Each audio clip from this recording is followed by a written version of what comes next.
Presenting Detective Nick Harris in A Salute to the Law.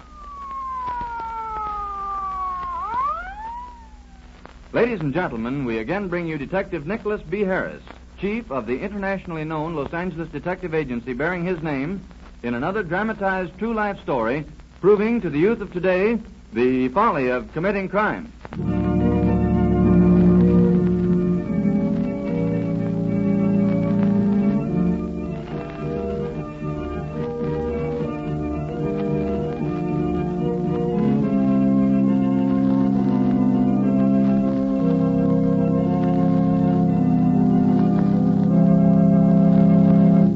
And now, Mr. Harris. Thank you, Mr. Applegate, and good evening, everyone. In your line of work, Mr. Harris, I suppose you encounter fanatics with fantastic schemes to reform or save the world?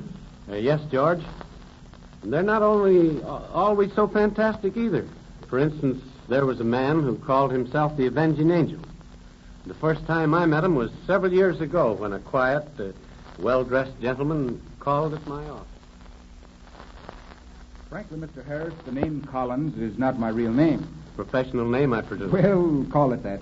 It won't be necessary, will it, for you to know my real name? Well, that depends entirely on what you want me to do. All I want is your help in helping me to help others. How? Well, I wish to be known as the Avenging Angel. I don't quite understand, Mr. Collins. Well, to avenge those who cannot avenge themselves, to punish those who would otherwise go unpunished. Well, the law takes care of that. The law tries to, or is intended to.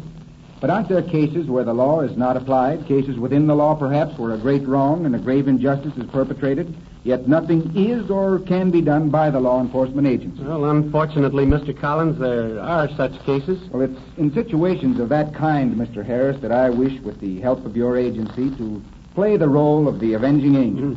I see. And just when would you like to start? At once, if possible. Well, here's a case that has all the earmarks of being the kind you described. During the noon hour, the switchboard girl took a call asking us to send someone to an address on the south side. Checking back, we found no telephone at that address. Ordinarily, that would have ended it, unless we heard from it again. But it so happened one of my operatives, Joe Martin, had business at San Pedro, so I asked him to stop on his way down to investigate that phone call. I guess the woman didn't realize the window by the front door was open from the top, so Martin could hear everything she and her son had to say. I don't know where those men could have taken your father, Jimmy.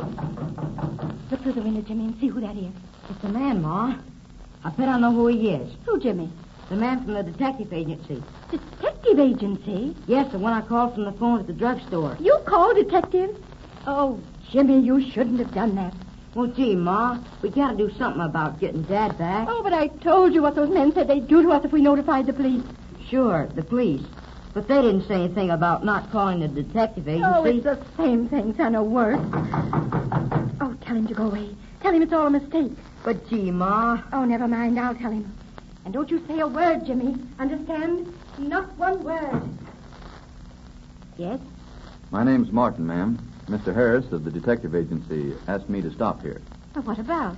Well, I don't know exactly. That's what I expected you to tell me. Well, there must be some mistake. No. This is the address given us over the telephone.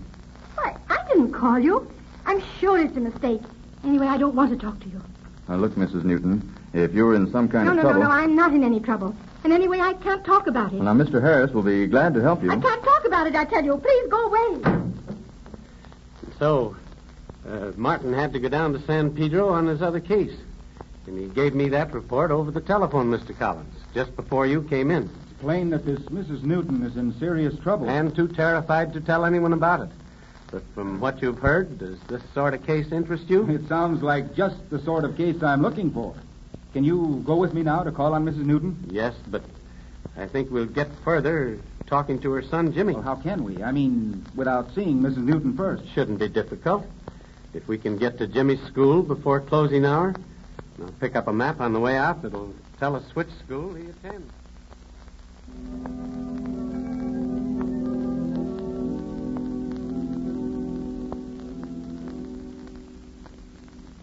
I'm Mr. Harris, ma'am. Possibly you remember me? Oh, yes, of course, Mr. Harris. You spoke to our pupils at an assembly last year. Could you tell me offhand if you have a boy in school here by the name of Newton? Imagine in the 5th or 6th grade? Oh, you must mean Jimmy Newton. Yes, I'd like to talk to Jimmy, if I may. Why, certainly, I'll send for him. Jimmy, this is Mr. Harris. I'm glad to know you, Jimmy. And thank you very much, Miss Rankin. Not at all. Are you the detective? Yes, Jimmy. Gee, I'm sure you came. Are you? Well, look, suppose we walk out to the car. Okay. Yeah. I sure am glad you came to the school, too. You see, my mother's afraid to talk to anybody. And she says I mustn't neither. Why not? Because she's scared. Scared of what they'll do to her. And to me. Scared of what who will do? The men that took my father away. Do you know who they were? Not for sure, but I got an idea. Well, let's sit here in the car. Okay. Hop in, Jimmy. And this is Mr. Collins. Hello? I'm glad to know you, Jimmy. You sit in the back seat with Mr. Collins, and I'll sit in the front. Now, you say you have an idea who these men were? I don't know for sure because I wasn't home when they came. But I think they were from Arizona. Well, why do you think that?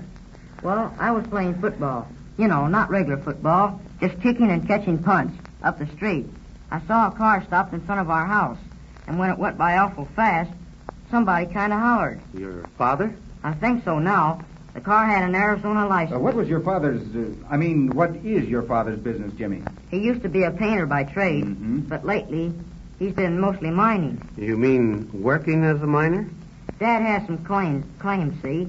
And he worked them himself, mostly. All alone? Oh, he had fellows help him sometimes, when he had money enough to pay them. Where were these claims? Well, one was up near the desert. Dad took Mom and me up there a couple times. Lately? That was over a year ago. Dad had to quit work because he couldn't go any deeper without machinery. But he's sure there's gold on that mine because he could only get down to it. What's your father been doing lately, Jimmy? I don't know. He's been away from home mostly. We never know when he's coming. And then he's always gone before daylight. The last time Dad was here, I didn't know a thing about it till I got home and found my mother crying. Well, Jimmy, what did she tell you then? Not much.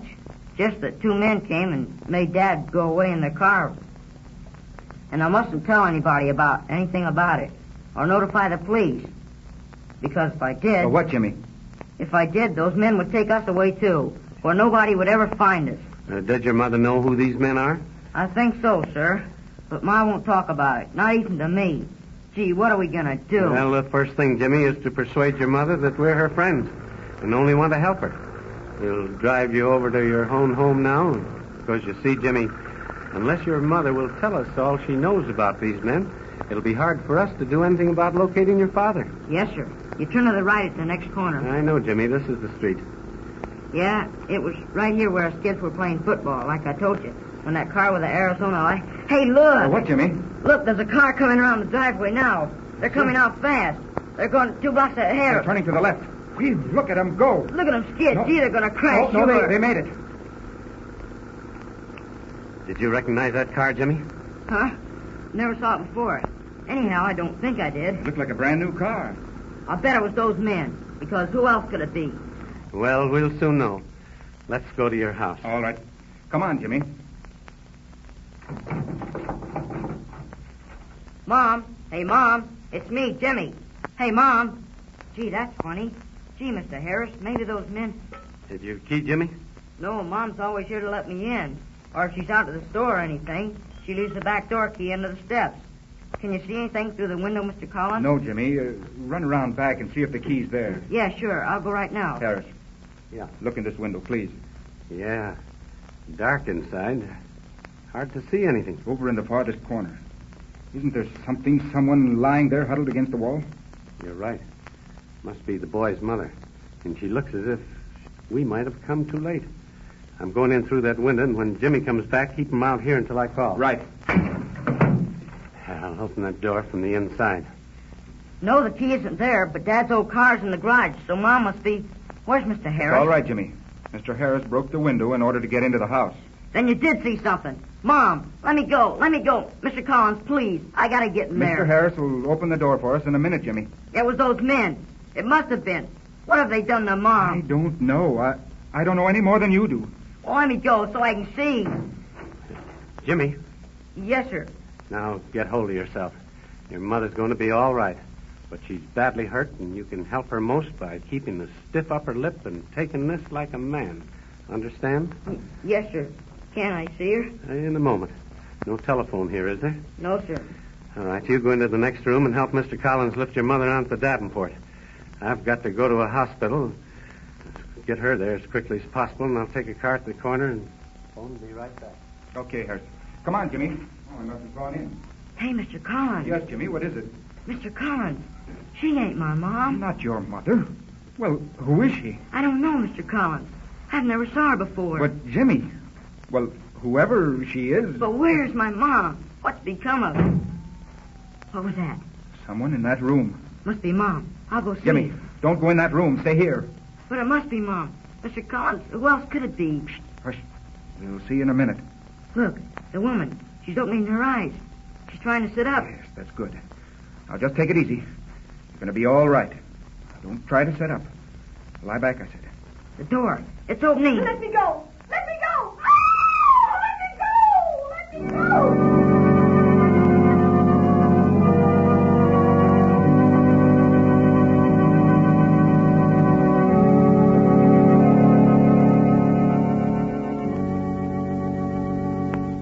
Say, Mr. Harris, is that any way to leave us? Well, sorry, George.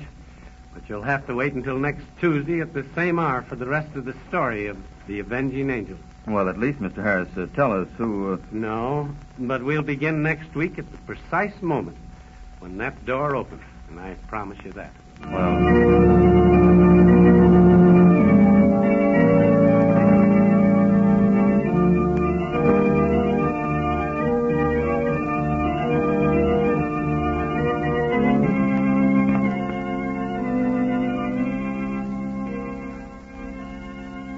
Thank you, Mr. Harris.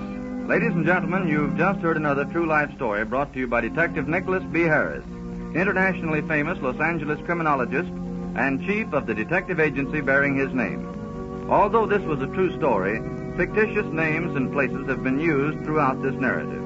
The story was dramatized for radio presentation by Ralph Burchard and is a Carolyn Carroll production. Those participating in this radio drama were Dorothy Wade, Harriet Childs, Calvin Ellison, and Charles E. Bender. And now, may we call your attention to a new series of crime prevention programs featuring Detective Harris entitled How Detectives Work. This new series is heard each Sunday over this same station at 12:30 o'clock. All the scientific methods used in modern-day crime prevention are explained by Mr. Harris. He reveals the mysteries of the fingerprint system, the lie detector, and hundreds of other interesting details in the life of a modern-day Sherlock Holmes. Remember the time, 12:30 on Sundays, the station KECA and the program How Detectives Work, featuring Detective Nicholas B. Harris.